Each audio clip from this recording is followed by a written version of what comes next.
अऊज़ु बिल्लाहि मिनश्शैतानिर्रजीम। जी अस्सलाम वालेकुम students, welcome to this YouTube channel accounting की दुनिया। स्टूडेंट्स, आज हम FOH का चैप्टर कर रहे हैं, जो कि इसका हमारा आज लास्ट लेक्चर होगा। FOH चैप्टर नंबर ये सुहेल अफजल साहब की बुक से कर रहे हैं। चैप्टर नंबर हमारे पास 10 है और इसका क्वेश्चन नंबर आज हम करने लगे हैं 38। ठीक है स्टूडेंट्स, तो फर्स्टली हम क्वेश्चन को रीड करेंगे। ये हमारे पास क्वेश्चन है। इसमें क्वेश्चन में बताया गया नॉर्मल कैपेसिटी ऑफ सीमाब company is set at 90,000 direct labour hours. ये नॉर्मल कैपेसिटी है। Expected operating level for the period just completed was 72। ये एक्सपेक्टेड कैपेसिटी है। ये नॉर्मल कैपेसिटी, ये expected capacity at this stage, यानी कि एक्सपेक्टेड कैपेसिटी की स्टेज पर एक्सपेक्टेड एक्चुअल कैपेसिटी लेवल इस लेवल पे, यानी कि 72,000 पे द वेरिएबल एक्सपेंस जो बताया गया वो 54,000 है। एंड फिक्स्ड FOH, ये एक्सपेंस नहीं है, FOH ही है। फिक्स्ड वेरिएबल FOH 54,000 है और फिक्स FOH ये हमारा 36,000, ये 36,000 लिखा गया। जी एक्चुअल रिजल्ट शो 75,000 और ये एक्चुअल कैपेसिटी हमें बताई गई है।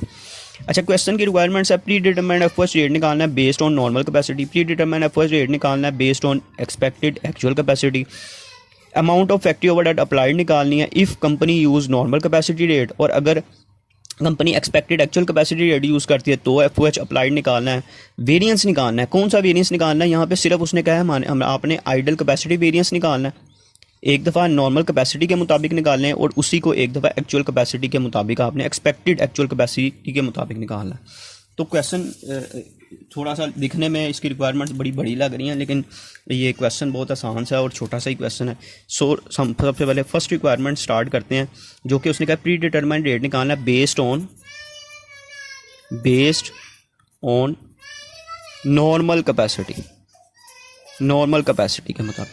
तो नॉर्मल कैपेसिटी के मुताबिक सबसे पहले आपने स्टूडेंट्स देखना है कि आपके पास इसके लिए हमें क्या चाहिए। इसके लिए हमें एस्टिमेटेड FOH चाहिए। यहाँ पे मैं लिख देता हूँ एस्टिमेटेड या बजटेड FOH भी कहते हैं इसको हम, एस्टिमेटेड FOH। इसके लिए दो चीज़ें होनी चाहिए हमारे पास, एक फिक्स्ड FOH और दूसरा वेरिएबल फिक्स तो फिक्स है, वो जो कोई क्वेश्चन में बताया गया है। फिक्स्ड FOH आपके पास है 36,000 क्वेश्चन में बताया गया। वेरिएबल जो है वो उसने बताया है 36,000, लेकिन वो एक्सपेक्टेड एक्चुअल कैपेसिटी के मुताबिक है, वो नॉर्मल कैपेसिटी के मुताबिक नहीं है। तो लास्ट क्वेश्चन की तरह जैसे मैंने किया था, आपने क्या करना है, जो आपका वेरिएबल FOH है इसको आपने कैपेसिटी जो एक्सपेक्टेड एक्चुअल कैपेसिटी उससे डिवाइड कर देंगे। ठीक है, तो आपके पास वेरिएबल रेट आ जाएगा। 54,000 को डिवाइड करेंगे तो ये हमारे पास रेट आ गया 0.75।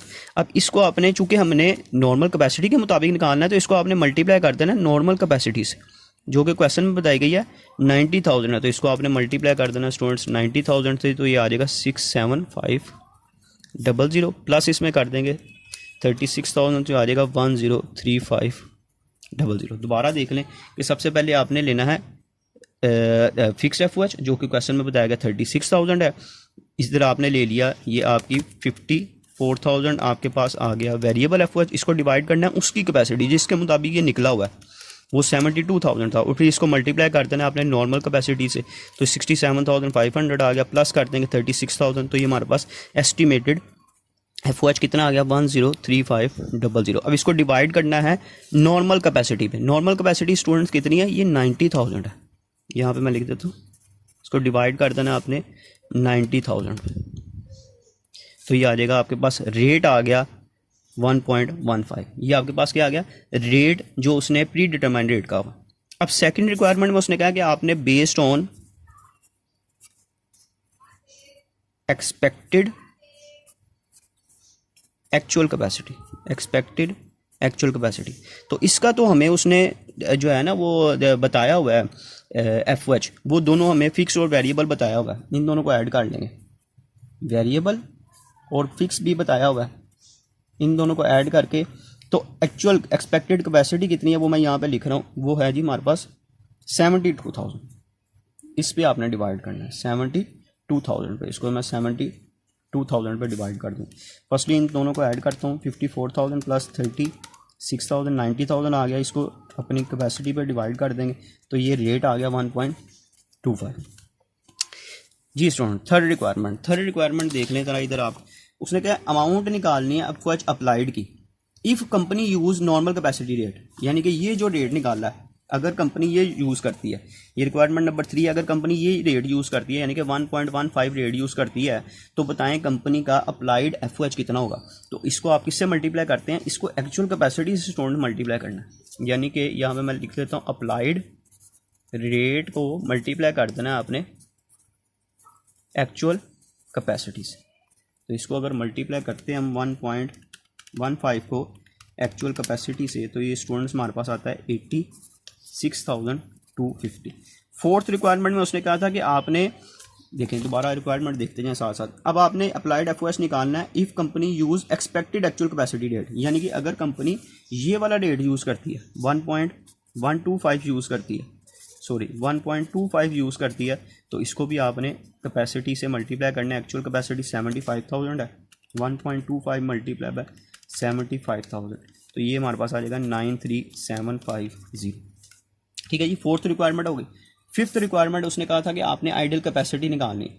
अब आइडल कैपेसिटी का फार्मूला क्या होता है स्टूडेंट्स, आइडल कैपेसिटी का फार्मूला होता है हमारे पास अप्लाइड एफओएच और बजटेड एफओएच का डिफरेंस लिया जाता है। चूंकि रिक्वायरमेंट नंबर 5 में उसने कहा ये आपने निकालना है किसके मुताबिक, नॉर्मल कैपेसिटी के मुताबिक, नॉर्मल कैपेसिटी। तो आपने अप्लाइड एफओएच भी कौन सा लेना है, नॉर्मल कैपेसिटी वाला ही लेना है। ये नॉर्मल कैपेसिटी वाला ये वाला था हमारे पास 86,250। अब बजटेड एफओएच वो हम यहाँ पे निकालेंगे, इसके लिए हमें चाहिए फिक्स हमारे क्वेश्चन में बताया हुआ है उसने 36,000, चूँकि ये चेंज नहीं होता कैपेसिटी के साथ। और वेरिएबल, ये वेरिएबल रेट स्टूडेंट्स हमने निकाला था 0.75, इसको आपने मल्टीप्लाई कर देना है अपनी एक्चुअल कैपेसिटी के साथ। एक्चुअल कैपेसिटी कितनी है 75,000 के साथ। ठीक है स्टूडेंट्स, ये इसको हम मल्टीप्लाई करते हैं 75,000 मल्टीप्लाई बाय 0.75 तो ये आ जाता है हमारे पास 56,250। इसमें प्लस कर देंगे 36,000 तो ये आ जाएगा 92,250। अब इनका डिफरेंस ले लेंगे 86,250 तो ये स्टूडेंट्स हमारे पास आ गया 6,000। चूँकि ये बजटेड ज़्यादा है इसलिए ये हमारे लिए क्या होगा, अनफेवरेबल कंसीडर। ठीक हो गया स्टूडेंट्स। अब लास्ट रिक्वायरमेंट हमारे पास है, लास्ट जो रिक्वायरमेंट है उसमें उसने हमें कहा था कि आपने आइडल कैपेसिटी ही निकालनी है, यहाँ पे दूसरी स्पेंडिंग नहीं रिक्वायर्ड नहीं है, आइडल कैपेसिटी निकालनी है based on expected actual capacity, जो कि हमने यहाँ पे पहले मैं इसका फार्मूला लिख दूँ। इसका फार्मूला था हमारे पास अप्लाइड एफओएच और किसका डिफरेंस लिया जाता है जी, बजटेड एफओएच। ये देखें स्टूडेंट्स, ये हमारे पास दो तरह के अप्लाइड एफओएच हमने निकाले थे, एक ये नॉर्मल कैपेसिटी के मुताबिक और दूसरा हमने एक्सपेक्टेड एक्चुअल कैपेसिटी के मुताबिक निकाला था 93,750। और बजटेड एफओएच वही जो हमने लिया था उसी को हम यहाँ पे माइनस कर देंगे 92250। इसका अगर हम डिफरेंस लेते हैं, इसका हम 93,750 माइनस 92250 तो स्टूडेंट्स ये हमारे पास आता है 1,500। चूँकि इसमें हमारे पास अप्लाइड ज़्यादा है इसलिए ये हमारे पास फेवरेबल कंसिडर है। ये स्टूडेंट्स ये हमारा चैप्टर आज कंप्लीट हो गया है। क्वेश्चन नंबर 38 था, ये सारे क्वेश्चन बड़े इंपॉर्टेंट थे 17 से लेके 38 तक। तो इनको अच्छे तरीके से आप प्रैक्टिस कीजिएगा। कोई प्रॉब्लम आती है तो मुझे कमेंट सेक्शन में बताइएगा। अगर वीडियो आपको पसंद आई है तो इसको लाइक करें, शेयर करें, चैनल को भी सब्सक्राइब करें ताकि आने वाली तमाम वीडियोस को नोटिफिकेशन आपको मिल सके। इंशाल्लाह अब नेक्स्ट नया टॉपिक हम जो स्टार्ट करेंगे उसमें आपसे मुलाकात होगी। तब तक के लिए अल्लाह हाफिज़।